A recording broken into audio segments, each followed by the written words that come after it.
What's going on, guys? Wandrd here with FlytPath.com. Now in this video, I've actually been using this Wandrd PRVKE bag for a while now, and I actually say a while because it's really been like beginning of the year since I've had the bag. They actually sent this to me a long time ago, and I definitely wanted to do a review on it, like a first look and stuff like that. But when it comes down to like backpacks, I feel like you really have to just put it to the test and see if you're gonna break it or rip it or anything on those lines using it in real world scenarios. So I didn't want to put a review out too soon because I wanted to make sure I beat it up as much as possible. So I just want to tell you a little bit more about it, what I've been able to do with it, and my thoughts on it. So stay tuned.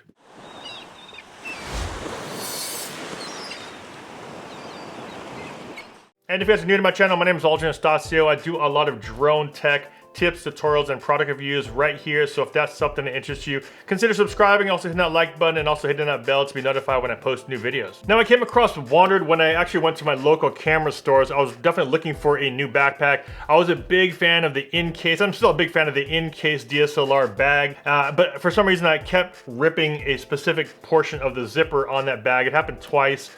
So I just wanted to start looking for alternative backpacks to carry a lot of my gears. This one was on the shelves, as well as something like the Peak design, and I wanted to kind of compare the two. And I know a lot of camera people use the Peak ones, but when I started looking at it and pricing it out, the Peak ones, I definitely want to still try it, so don't get me wrong.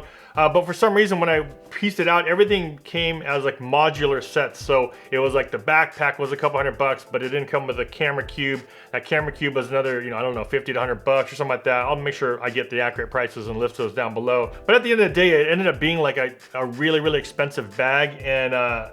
Don't get me wrong, I don't know yet because I haven't tested one out, and it might be the best bag. I know a lot of people use it. I wanted to see if I could stay within that, $200 to $300 range, but still have something somewhat complete. And this bag was also on the shelves, and I definitely just was attracted to the appeal of the bag itself. Also, because of the fact that I didn't see initially a lot of people carrying this bag around, it actually caught my eye a little bit more because I like things that are just a little bit different. So let's just go through exactly what is in this bag itself and some of the things that I really like about it, and maybe some things that they might be able to improve on. Now, the one thing that kind of caught my eye with this is that it's actually a camera bag and a laptop bag, but at the same time, it also has a roll top, which was very interesting. I didn't really see a lot of camera bag companies doing that. So already right there was, kind of just a little more intriguing to me to look at. And then the material feels like it's kind of like a rubberized material that I thought would really scratch up, but after this long of a use, it has not. I mean, of course it has the basic scuffs on it, but it's a material they call tarpaulin. I'm not exactly sure what that is, but it kind of feels like a rubbery material. And then it also has a lot of the ballistic nylon all the way around. We have a long zipper here, and this is where I keep a full-size iPad Pro. So a huge outer zipper right there, metal hook, which will keep your roll top down. And also has a nice little magnet. Little touches on this bag are really cool. Little magnet that keeps the handle together, so if you want to hold it, but at least it keeps it together. Take that apart, and then it has this roll top, which I'll talk to you a little bit more about that, because this thing ended up being like a major player when I would be out for like a weekend or an overnighter. So not only do I have a lot of camera gear in here, if I want to stuff a bunch of clothes, this thing opens up huge. I mean, gives you a ton of room. On the sides here, we have a couple of straps, and the one thing with Wandrd is that they provide you a ton of straps, and a ton of, which I really enjoy, are the zipper pulls. Now, a lot of companies with backpacks, I think they just take these for granted how key these zipper pulls are. I think pretty much every backpack just has to have it. As we go to the side, this is a really cool quick access to your camera, which is nice. So if you have it on your bag and you just want to grab your camera out, you just have to pull off one strap, and then you're able to now grab your camera out the side right here, which sits inside of that camera cube. And then on this flap itself, you have a pocket to hold a bunch of stuff like memory cards, cables, extra batteries for your card, and things like that. Swinging around to the back, we have a bunch of kind of MOLLE straps here. On the bottom here is another pocket, so if you want to keep some valuables in here. And the one thing that I'm glad that they included, and any bag company I think just has to have a rain cover. I don't know why a lot of people don't have rain covers with their backpacks, and when they call their backpacks like pro or outdoors, and and they don't even come with like something like as simple as a rain cover. So they have a rain cover here that sits at the very bottom On the very top of the backpack, we have another pocket right here, which is meant to hold things like sunglasses, or I have a bunch of cards, as well as like some badges and things like that. So that's about it for the outside. Let's open it up and show you exactly what I have in here. So you have 2 pull zippers that go all the way down. You're able to have everything in here, which is a lot of gear for me. I have 2 laptops in here, which I normally carry around daily. So I have my work laptop, and then I also have my personal. It has a Velcro strap here to hold everything in place so it doesn't slide around. Now it actually comes with a camera cube, which is really nice. You don't have to buy it separately, but you actually technically could buy it separately because they have other bags that you're able to use them with. But it just kind of gives you an idea of what I'm able to carry.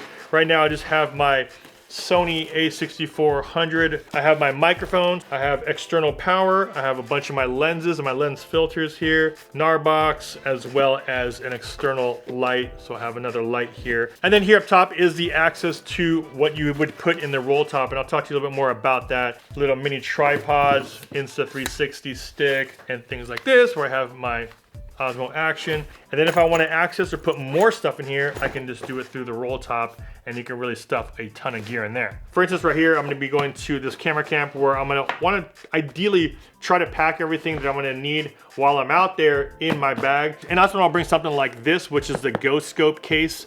This is just protects the drone itself. And of course, I have another case for the remote control, the smart controller. My drone in here. Now, say I want to bring yet another camera. So if I wanted another backup camera, if I want to bring my A7 III, there's a case for that as well. I can put that in here too, and then still carry it just like that. When you're opening your bag and you want to take out your stuff, you know, you don't normally always go, oh, I'm gonna open it all the way every single time. You get used to it, of course, but you normally don't. You'll kind of just pull it down, and then when you open it up, you know that it's gonna kind of force the zipper to open up. It hasn't broke, and I don't see any wear on it. And like I said, I was just kind of concerned about it because my previous bags, it was always a zipper issue. So I was very concerned about it, but it hasn't done anything. It zips fine every single time, which is good.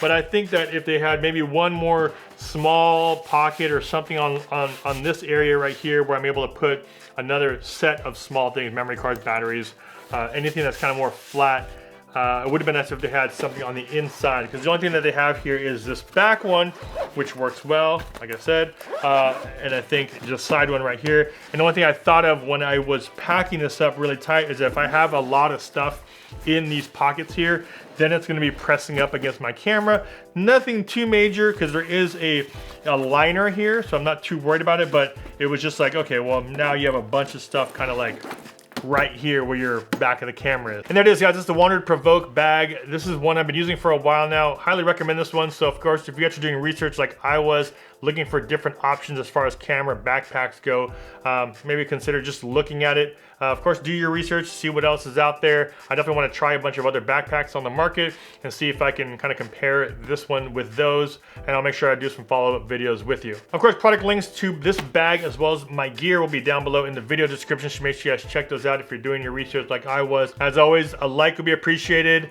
Leave me a comment about some other bags out there, and also if you guys want more videos like this, make sure you guys subscribe and hit the bell to be notified when I post new videos. This is Wandrd with FlytPath.com. I'll see you in the next one. Take care.